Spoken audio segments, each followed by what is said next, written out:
The dining room smelled of cinnamon rolls, roasted ham, and fresh coffee when I walked into my parents' house with my 2 kids beside me. It was the annual holiday brunch, the one gathering everyone in the family treated as sacred. My daughter Lily was carrying a plate of cookies she had spent all night decorating, and my son Ethan clutched a handmade card for Grandpa. The moment we stepped through the door, something felt wrong. The room went quiet. Not completely silent, but quiet enough that I noticed. Conversations paused. My aunt looked away.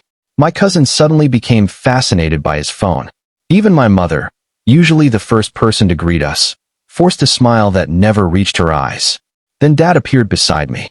He leaned in close and whispered, "We were hoping to keep today peaceful." For a second, I thought I had misheard him. "Peaceful?"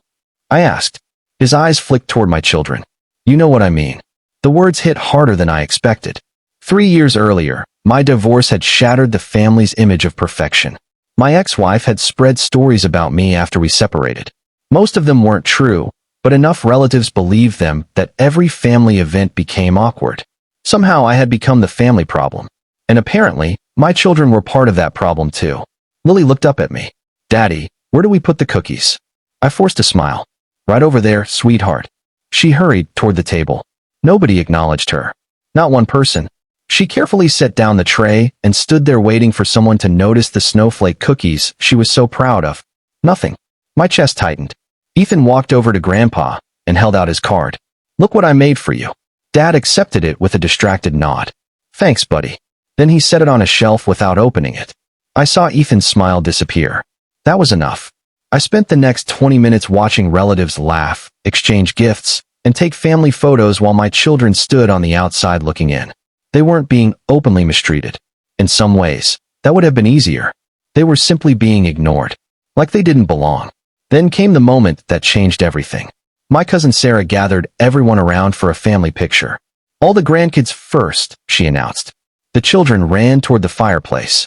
All except mine. Nobody called them. Nobody made room for them. Lily looked at me, confused. "Daddy, aren't we in the picture?" The room suddenly felt very small. I stood up. "Yes," I said loudly enough for everyone to hear. "You are." Conversation stopped. Every eye turned toward me. I walked across the room and took both kids by the hand. Then I faced my family. "You know, when I got divorced, I accepted that some of you might judge me. I accepted the whispers, the awkward conversations, the invitations that mysteriously stopped arriving.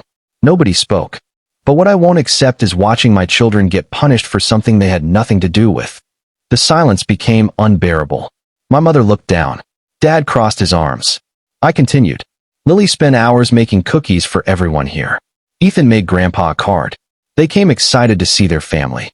I looked around the room, and not one person made them feel welcome. A few relatives shifted uncomfortably. Sarah cleared her throat. "That wasn't our intention." "Intentions don't matter," I replied. "Actions do." Lily squeezed my hand. I could feel her trembling. "They noticed," I said softly. Kids always notice. For the first time, guilt appeared on several faces. Then something unexpected happened. My grandmother slowly stood from her chair. At 83 years old, nobody interrupted her. She pointed her finger directly at my father. "You should be ashamed." The room froze. Dad blinked.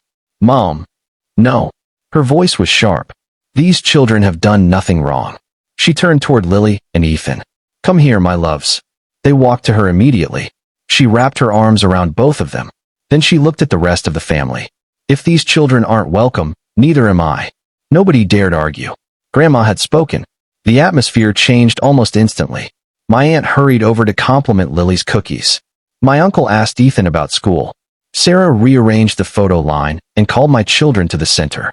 The effort felt late, but at least it was happening. Dad eventually approached me. For several seconds he said nothing. Then he sighed. "I didn't realize it had gotten this bad." I looked at him. "You didn't realize because you weren't paying attention." His eyes filled with regret. "I'm sorry. It wasn't a perfect apology. It wasn't enough to erase years of hurt. But it was honest." As the family gathered around the fireplace for the picture, Lily and Ethan stood right in the middle. Grandma insisted on holding both their hands. When the camera flashed, I saw genuine smiles on my children's faces again. And in that moment, I understood something important. Sometimes people won't recognize their cruelty until someone forces them to see it. That holiday brunch was supposed to be peaceful. Instead, it became something far more valuable. It became the day my children finally stopped being invisible.